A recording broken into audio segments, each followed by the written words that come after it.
everyone again. I mean, I like others, and I mean, I really agree with the point made by Zahir. I think we're all looking for positives going forwards, and in that sense, I think the US announcement and the summit definitely has to be welcomed. And I think the glass is looking half full rather than half empty for COP26 now. I think suddenly things feel positive in a way that they didn't before.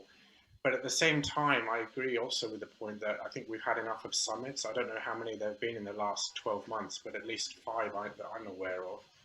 And that we still remain far off track.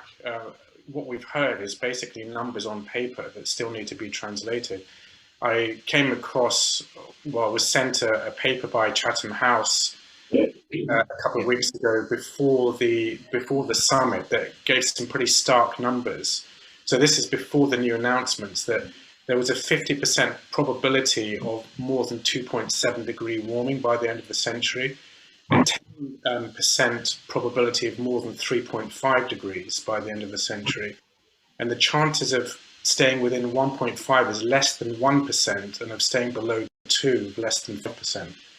So I think it's good to look at what people have come forward, but in terms of the actual challenge, I think we really haven't grappled with the enormity of the task that's really facing us. And I think Tom made some points there about that it's really a transformation of the global economy and of societies that we really haven't begun to grapple with yet. I mean, you saw in France in the last couple of years, just on trying to put duty on fuel, it caused riots in the streets. So we really need to find a way of doing this in a way that brings society with us. And I think we have good learning from countries like Poland with the transition from coal, in the UK with the citizens' panels and juries for how to try to take this forward.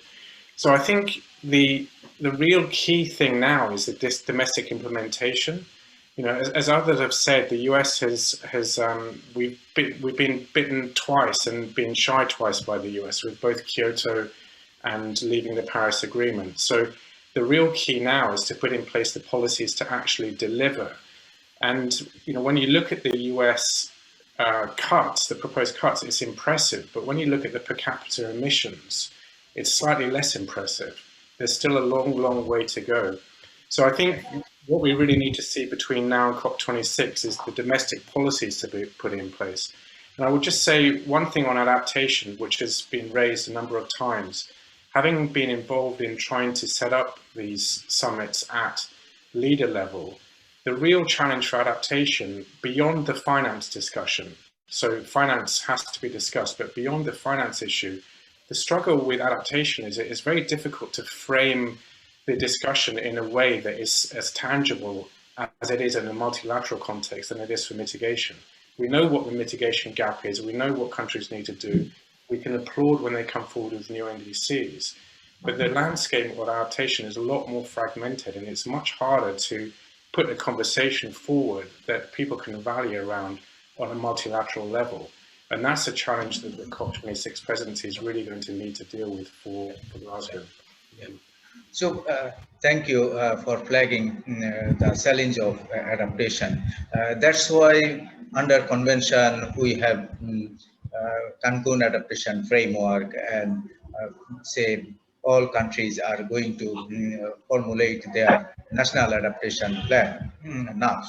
So if NAF is ready for all the countries, then also we can assess the adaptation gap.